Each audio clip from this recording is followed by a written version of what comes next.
श्रीविष्णुरक्षास्तोत्रम् अथवा केशवाद्येस्तु रक्षाम् कुर्यात् प्रयत्नतः। केशवः पातु पादौ मे जङ्घे नारायणोऽवतु।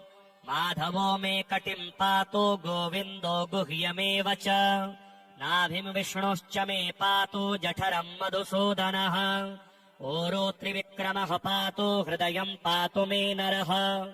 श्रीधरः पातु कण्ठम् च हृषीकेशो मुखम् मम। पद्मनाभः स्तनौ पातु शीर्षम् दामोदरोऽवतु। एवम् विन्यस्य चाङ्गेषु जपकाले तु साधकः निर्भयो जायते भूता वेतालग्रहराक्षसात्। पुनर्निर्निसत्प्रयतनेन ध्यानम् कुर्वन् समाहितः। पुरस्तात् केशवः पातु चक्रे जाम्बूनदप्रभः। पश्चान्नारायणः शङ्खे नीलजीमूतसन्निभः। ऊर्ध्वमिन्दीवरः श्यामो माधवस्तु गदाधरः। गोविन्दो दक्षिणे पार्श्वे धन्वी चन्द्रप्रभो महान्। उत्तरे हरधृग्विष्णुः पद्मकिञ्जलकमसन्निभः। आग्नेय्यामरविन्दाक्षो मुसले मधुसूदनः। त्रिविक्रमः खड्गपाणिर्नैऋत्याम् ज्वलनप्रभः। वायव्याम् माधवो वज्री तरुणादित्यसन्निभः। एशान्याम् पुण्डरीकाक्ष्यः श्रीधरः पट्टिषायुधः। विद्युतप्रभो हृषीकेश ऊर्ध्वे पातु समुद्गरः। अधश्च पद्मनाभो मे सहस्रांशुसमप्रभः। सर्वायुधः सर्वशक्तिः सर्वाद्यः सर्वतोमुखः। इन्द्रगोपप्रभः पायात् पाशहस्तोपराजितः। स बाह्याभ्यन्तरे देहमव्याद्दामोदरो हरिः। एवम् सर्वत्र निश्छिद्रम् नाम 12 पञ्जरम्। प्रविष्टोऽहम् न मे किञ्चिद भयमस्ति कदाचन। एवम् रक्ष्या विधायाथ दुर्धर्षो जायते नरः। सर्वेषु नृहरेर्मन्त्र वर्गेष्वेवम् विधिरमतः। श्रीविष्णुकवचस्तोत्र शान्ताकारम् भुजगशयनम् पद्मनाभम् सुरेशम्। विश्वाधारम् गगनसदृशम् मेघवर्णम् शुभाङ्गम्। लक्ष्मीकान्तम् कमलनयनम् योगिभिर्ध्यानगम्यम्। वन्दे विष्णुम् भवभयहरम् सर्वलोकैकनाथम्। मेघश्यामम् पीतकौशेयवासम् श्रीवत्साङ्गम् कौस्तुभोद्भासिताङ्गम्। पुण्योपेतम् पुण्डरीकायताक्ष्यम् विष्णुम् वन्दे सर्वलोकैकनाथम्। शशङ्खचक्रम् सकिरीटकुण्डलम् सपीतवस्त्रम् सरसेरुहेक्षणम्। सहारवक्षस्थलशोभिकौस्तुभम् नमामि विष्णुम् शिरसा चतुर्भुजम्। ॐ पूर्वतो माम् हरिः पातु पश्चात् श्रीः स दक्षिणे। श्रीकृष्ण उत्तरे पातु श्रीगो विष्णुश्च सर्वशः। ऊर्ध्वम् मे नन्दनी पातु अधस्तात् सारङ्भृत सदा। पादौ पातु सरोजाङ्गे अङ्गे पातु जनार्दनः। जानुनी मे जगन्नाथ उरु पातु त्रिविक्रमः। गुह्यम् पातु हृषीकेशः पृष्ठम् पातु ममाव्ययः। पातु नाभिम् ममानन्तः कुक्ष्यम् राक्षसमर्दनः। दामोदरो मे हृदयम् वक्ष्यः पातु नृकेशरी। करौ मे कालियारातिः भुजो भक्तार्थिभञ्जनः। कण्ठम् काराम्बुदश्यामः स्कन्धौ मे स्कन्समर्दनः। नारायणो मे व्यान्नासाम् कर्णो मे च प्रभञ्जनः। कपालम् पातु वैकुण्ठः जिह्वाम् पातु दयानिधिः। हास्यम् दशास्य हन्ताव्यात् नेत्रे मे पद्मलोचनः। ध्रुवौ मे पातु भूमा च ललाटम् मे सदाच्युतः। मुखम् मे पातु गोविन्दः शिखाम् गरुडवाहनः। माम् शेषसायि सर्वेभ्यो व्याधिभ्यो भक्तवत्सलः। पिशाचग्निज्वरेभ्यो माम् आपदिभ्यो वतु माधवः। सर्वेभ्यो दुरितेभ्यश्च पातु माम् पुरुषोत्तमः।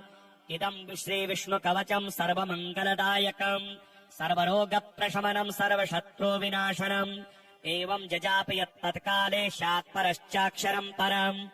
त्रिसन्ध्यम् यः पठेच्छुद्धः सर्वत्र विजयी भवेत्। श्रीविष्णुमायास्तोत्र नमो देव्यै महाकाल्यै देवक्यै च नमो नमः।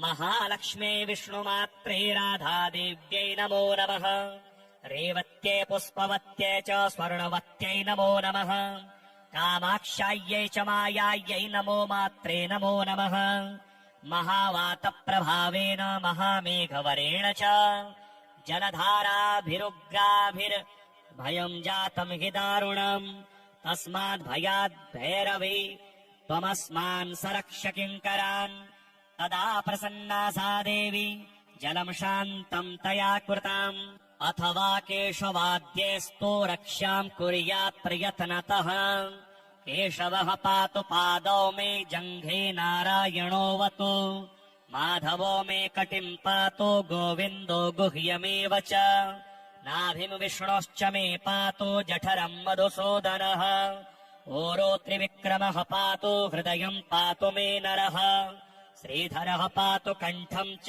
हृषीकेशो मुखम् मम पद्मनाभस्तनौ पातु शीर्षम् दामोदरोऽवतु एवम् विन्यस्य चाङ्गेषु जपकाले तु साधकः निर्भयो जायते भूत वेतालग्रहराक्षसात् पुनर्निर्निसत्प्रयतनेन ध्यानम् कुर्वन् समाहितः पुरस्तात् केशवः पातु चक्रे जाम्बूनदप्रभः पश्चान्नारायणः शङ्खी नीलजीमूतसन्निभः ऊर्ध्वमिन्दीवरः श्यामो माधवस्तो गदाधरः गोविन्दो दक्षिणे पार्श्वे धन्वी चन्द्रप्रभो महान् उत्तरे हलधृग्विष्णुः पद्मकिञ्जलकमसन्निभः आग्नेय्यामरविन्दाक्षो मुसले मधुसूदनः त्रिविक्रमः खड्गपाणिर्नैऋत्याम् ज्वलनप्रभः वायव्याम् माधवो वज्री तरुणादित्यसन्निभः एशान्याम् पुण्डरीकाक्ष्यः श्रीधरः पट्टिषायुधः विद्युतप्रभो हृषीकेश ऊर्ध्वे पातु समुद्गरः अधश्च पद्मनाभो मे सहस्रांशुसमप्रभः सर्वायुधः सर्वशक्तिः सर्वाद्यः सर्वतोमुखः इन्द्रगोपप्रभः पायात् पाशहस्तोपराजितः स बाह्याभ्यन्तरे देहमव्याद्दामोदरो हरिः एवम् सर्वत्र निश्छिद्रम् नाम 12 पञ्जरम् प्रविष्टोऽहम् न मे किञ्चिद भयमस्ति कदाचन एवम् रक्ष्या विधायाथ दुर्धर्षो जायते नरः सर्वेषु नृहरेर्मन्त्र वर्गेष्वेवम् विधिरमतः श्रीविष्णुरक्षास्तोत्रम् अथवा केशवाद्येस्तु रक्षाम् कुर्यात् प्रयत्नतः केशवः पातु पादौ मे जङ्घे नारायणोऽवतु माधवो मे कटिम् पातु गोविन्दो गुह्यमेव च नाभिम् विष्णोश्च मे पातु जठरम् मधुसूदनः ओरो त्रिविक्रमः पातु हृदयम् पातु मे नरः श्रीधरः पातु कण्ठम् च हृषीकेशो मुखम् मम पद्मनाभस्तनौ पातु शीर्षम् दामोदरोऽवतु एवम् विन्यस्य चाङ्गेषु जपकाले तु साधकः निर्भयो जायते भूत वेतालग्रहराक्षसात् पुनर्निर्निसत्प्रयतनेन ध्यानम् कुर्वन् समाहितः पुरस्तात् केशवः पातु चक्रे जाम्बूनदप्रभः पश्चान्नारायणः शङ्खी नीलजीमूतसन्निभः ऊर्ध्वमिन्दीवरः श्यामो माधवस्तो गदाधरः गोविन्दो दक्षिणे पार्श्वे धन्वी चन्द्रप्रभो महान् उत्तरे हलधृग्विष्णुः पद्मकिञ्जलकमसन्निभः आग्नेय्यामरविन्दाक्षो मुसले मधुसूदनः त्रिविक्रमः खड्गपाणिर्नैऋत्याम् ज्वलनप्रभः वायव्याम् माधवो वज्री तरुणादित्यसन्निभः एशान्याम् पुण्डरीकाक्ष्यः श्रीधरः पट्टिषायुधः विद्युतप्रभो हृषीकेश ऊर्ध्वे पातु समुद्गरः अधश्च पद्मनाभो मे सहस्रांशुसमप्रभः सर्वायुधः सर्वशक्तिः सर्वाद्यः सर्वतोमुखः इन्द्रगोपप्रभः पायात् पाशहस्तोपराजितः स बाह्याभ्यन्तरे देहमव्याद्दामोदरो हरिः एवम् सर्वत्र निश्छिद्रम् नाम 12 पञ्जरम् प्रविष्टोऽहम् न मे किञ्चित् भयमस्ति कदाचन। एवम् रक्ष्या विधायाथ दुर्धर्षो जायते नरः। सर्वेषु नृहरिर्मन्त्र वर्गेष्वेवम् विधिरमतः। श्रीविष्णुकवच स्तोत्र। शान्ताकारम् भुजगशयनम् पद्मनाभम् सुरेशम् विश्वाधारम् गगनसदृशम् मेघवर्णम् शुभाङ्गम् लक्ष्मीकान्तम् कमलनयनम् योगिभिर्ध्यानगम्यम् वन्दे विष्णुम् भवभयहरम् सर्वलोकैकनाथम्। मेघश्यामम् पीतकौशेयवासम् श्रीवत्साङ्गम् कौस्तुभोद्भासिताङ्गम् पुण्योपेतम् पुण्डरीकायताक्ष्यम् विष्णुम् वन्दे सर्वलोकैकनाथम्। शशङ्खचक्रम् सकिरीटकुण्डलम् सपीतवस्त्रम् सरसेरुहेक्षणम् सहारवक्षस्थलशोभिकौस्तुभम् नमामि विष्णुम् शिरसा चतुर्भुजम्। ॐ पूर्वतो माम् हरिः पातो पश्चात् श्रीः सदक्षिणे श्रीकृष्ण उत्तरे पातो श्रीगो विष्णुश्च सर्वशः। ऊर्ध्वम् मे नन्दने पातो अधस्तात् सारङ्भृत सदा। पादौ पातु सरोजाङ्गे अङ्गे पातु जनार्दनः। जानुनी मे जगन्नाथ उरो पातु त्रिविक्रमः। गुह्यम् पातु हृषीकेशः पृष्ठम् पातु ममाव्ययः। पातु नाभिम् ममानन्तः कुक्ष्यम् राक्षसमर्दनः। दामोदरो मे हृदयम् वक्ष्यः पातु नृकेशरी। करौ मे कालियारातिः भुजो भक्तार्थिभञ्जनः।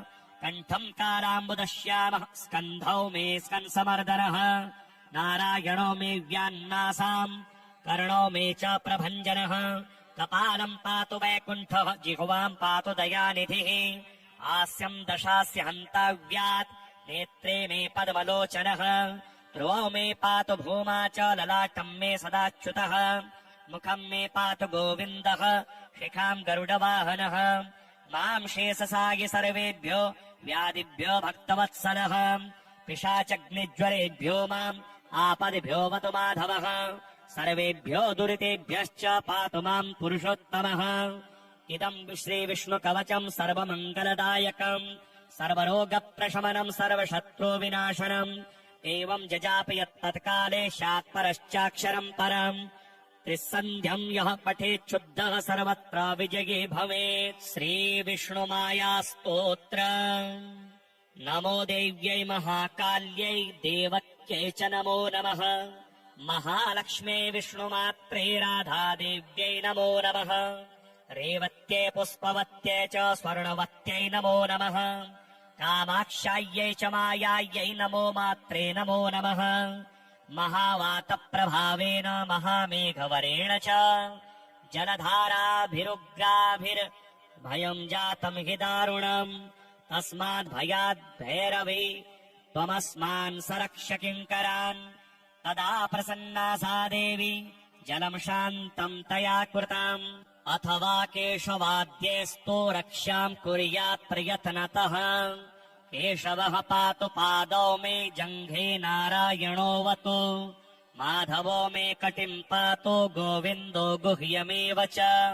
नाभिम् विष्णोश्च मे पातु जठरम् मधुसूदनः। ओरो त्रिविक्रमः पातु हृदयम् पातु मे नरः। श्रीधरः पातु कण्ठम् च हृषीकेशो मुखम् मम। पद्मनाभस्तनौ पातु शीर्षम् दामोदरोऽवतु। एवम् विन्यस्य चाङ्गेषु जपकाले तु साधकः निर्भयो जायते भूत वेतालग्रहराक्षसात्। पुनर्निर्निसत्प्रयतनेन ध्यानम् कुर्वन् समाहितः। पुरस्तात् केशवः पातो चक्रे जाम्बूनदप्रभः। पश्चान्नारायणः शङ्खी नीलजीमूतसन्निभः। ऊर्ध्वमिन्दीवरः श्यामो माधवस्तो गदाधरः। गोविन्दो दक्षिणे पार्श्वे धन्वे चन्द्रप्रभो महान्। उत्तरे हलधृग्विष्णुः पद्मकिञ्जलकमसन्निभः। आग्नेय्यामरविन्दाक्षो मुसले मधुसूदनः। त्रिविक्रमः खड्गपाणिर्नैऋत्याम् ज्वलनप्रभः। वायव्याम् माधवो वज्री तरुणादित्यसन्निभः। ईशान्याम् पुण्डरीकाक्ष्यः श्रीधरः पट्टिषायुधः। विद्युतप्रभो हृषीकेश ऊर्ध्वे पातु समुद्गरः अधश्च पद्मनाभो मे सहस्रांशुसमप्रभः सर्वायुधः सर्वशक्तिः सर्वाद्यः सर्वतोमुखः इन्द्रगोपप्रभः पायात् पाशहस्तोपराजितः स बाह्याभ्यन्तरे देहमव्याद्दामोदरो हरिः एवम् सर्वत्र निश्छिद्रम् नाम 12 पञ्जरम् प्रविष्टोऽहम् न मे किञ्चित् भयमस्ति कदाचन एवम् रक्ष्या विधायाथ दुर्धर्षो जायते नरः सर्वेषु नृहरेर्मन्त्र वर्गेष्वेवम् विधिरमतः श्रीविष्णुरक्षास्तोत्रम् अथवा केशवाद्येस्तु रक्षाम् कुर्यात् प्रयत्नतः केशवः पातु पादौ मे जङ्घे नारायणोऽवतु माधवो मे कटिम् पातु गोविन्दो गुह्यमेव च नाभिम् विष्णुश्च मे पातु जठरम् मधुसूदनः ओरो त्रिविक्रमः पातु हृदयम् पातु मे नरः श्रीधरः पातु कण्ठम् च हृषीकेशो मुखम् मम पद्मनाभः स्तनौ पातु शीर्षम् दामोदरोऽवतु एवम् विन्यस्य चाङ्गेषु जपकाले तु साधकः निर्भयो जायते भूता वेतालग्रहराक्षसात् पुनर्निर्निसत्प्रयतनेन ध्यानम् कुर्वन् समाहितः पुरस्तात् केशवः पातु चक्रे जाम्बूनदप्रभः पश्चान्नारायणः शङ्खे नीलजीमूतसन्निभः ऊर्ध्वमिन्दीवरः श्यामो माधवस्तु गदाधरः गोविन्दो दक्षिणे पार्श्वे धन्वे चन्द्रप्रभो महान् उत्तरे हरधृग्विष्णुः पद्मकिञ्जलकमसन्निभः आग्नेय्यामरविन्दाक्षो मुसले मधुसूदनः त्रिविक्रमः खड्गपाणिर्नैऋत्याम् ज्वलनप्रभः वायव्याम् माधवो वज्री तरुणादित्यसन्निभः एशान्याम् पुण्डरीकाक्ष्यः श्रीधरः पट्टिषायुधः विद्युतप्रभो हृषीकेश ऊर्ध्वे पातु समुद्गरः अधश्च पद्मनाभो मे सहस्रांशुसमप्रभः सर्वायुधः सर्वशक्तिः सर्वाद्यः सर्वतोमुखः इन्द्रगोपप्रभः पायात् पाशहस्तोपराजितः स बाह्याभ्यन्तरे देहमव्याद्दामोदरो हरिः एवम् सर्वत्र निश्छिद्रम् नाम 12 पञ्जरम् प्रविष्टोऽहम् न मे किञ्चित् भयमस्ति कदाचन एवम् रक्ष्या विधायाथ दुर्धर्षो जायते नरः सर्वेषु नृहरेर्मन्त्र वर्गेष्वेवम् विधिरमतः श्रीविष्णुकवचस्तोत्रम् शान्ताकारम् भुजगशयनम् पद्मनाभम् सुरेशम् विश्वाधारम् गगनसदृशम् मेघवर्णम् शुभाङ्गम् लक्ष्मीकान्तम् कमलनयनम् योगिभिर्ध्यानगम्यम् वन्दे विष्णुम् भवभयहरम् सर्वलोकैकनाथम् मेघश्यामम् पीतकौशेयवासम् श्रीवत्साङ्गम् कौस्तुभोद्भासिताङ्गम् पुण्योपेतम् पुण्डरीकायताक्ष्यम् विष्णुम् वन्दे सर्वलोकैकनाथम् शशङ्खचक्रम् सकिरीटकुण्डलम् सपीतवस्त्रम् सरसेरुहेक्षणम् सहारवक्षस्थलशोभिकौस्तुभम् नमामि विष्णुम् शिरसा चतुर्भुजम् ॐ पूर्वतो माम् हरिः पातु पश्चात् श्रीः सदक्षिणे श्रीकृष्ण उत्तरे पातु श्रीगो विष्णुश्च सर्वशः ऊर्ध्वम् मे नन्दनी पातु अधस्तात् सारङ्भृत सदा पादौ पातु सरोजाङ्गे अङ्गे पातु जनार्दनः जानुनी मे जगन्नाथ उरु पातु त्रिविक्रमः गुह्यम् पातु हृषीकेशः पृष्ठम् पातु ममाव्ययः पातु नाभिम् ममानन्तः कुक्ष्यम् राक्षसमर्दनः दामोदरो मे हृदयम् वक्ष्यः पातु नृकेशरी करौ मे कालियारातिः भुजो भक्तार्थिभञ्जनः कण्ठम् कालाम्बुदश्यामः स्कन्धौ मे स्कन्समर्दनः नारायणो मे व्यान्नासाम् कर्णो मे च प्रभञ्जनः कपालम् पातु वैकुण्ठः जिह्वाम् पातु दयानिधिः हास्यम् दशास्य हन्ताव्यात् नेत्रे मे पद्मलोचनः ध्रुवौ मे पातु भूमा च ललाटम् मे सदाच्युतः मुखं मे पातु गोविन्दः शिखां गरुडवाहनः मां शेषसायि सर्वेभ्यो व्याधिभ्यो भक्तवत्सलः पिशाचग्निज्वरेभ्यो माम् आपदिभ्यो वतु माधवः सर्वेभ्यो दुरितेभ्यश्च पातु माम् पुरुषोत्तमः इदम् श्रीविष्णुकवचम् सर्वमङ्गलदायकम् सर्वरोगप्रशमनम् सर्वशत्रुविनाशनम् एवम् जजापयत्तत्काले शात्परश्चाक्षरम् परम् त्रिसन्ध्यम् यः पठेच्छुद्धः सर्वत्र विजयी भवेत्। श्रीविष्णुमायास्तोत्र। नमो देव्यै महाकाल्यै देवक्यै च नमो नमः। महालक्ष्म्यै विष्णुमात्रे राधादेव्यै नमो नमः। रेवत्यै पुष्पवत्यै च स्वर्णवत्यै नमो नमः। कामाक्षायै च मायायै नमो मात्रे नमो नमः। महावातप्रभावेन महामेघवरेण च जलधाराभिरुग्राभिर्भयम् जातम् हि दारुणम् तस्माद्भयाद् भैरवी त्वमस्मान् सरक्ष किङ्करान्। तदा प्रसन्ना सा देवी जलम् शान्तम् तया कृताम् अथवा केशवाद्येस्तु रक्ष्याम् कुर्यात् प्रयत्नतः। केशवः पातु पादौ मे जङ्घे नारायणोऽवतु माधवो मे कटिम् पातु गोविन्दो गुह्यमेव च नाभिम् विष्णोश्च मे पातु जठरम् मधुसूदनः ओरो त्रिविक्रमः पातु हृदयम् पातु मे नरः श्रीधरः पातु कण्ठम् च हृषीकेशो मुखम् मम पद्मनाभस्तनौ पातु शीर्षम् दामोदरोऽवतु एवम् विन्यस्य चाङ्गेषु जपकाले तु साधकः निर्भयो जायते भूत वेतालग्रहराक्षसात् पुनर्निर्निसत्प्रयतनेन ध्यानम् कुर्वन् समाहितः पुरस्तात् केशवः पातो चक्रे जाम्बूनदप्रभः पश्चान्नारायणः शङ्खी नीलजीमूतसन्निभः ऊर्ध्वमिन्दीवरः श्यामो माधवस्तो गदाधरः गोविन्दो दक्षिणे पार्श्वे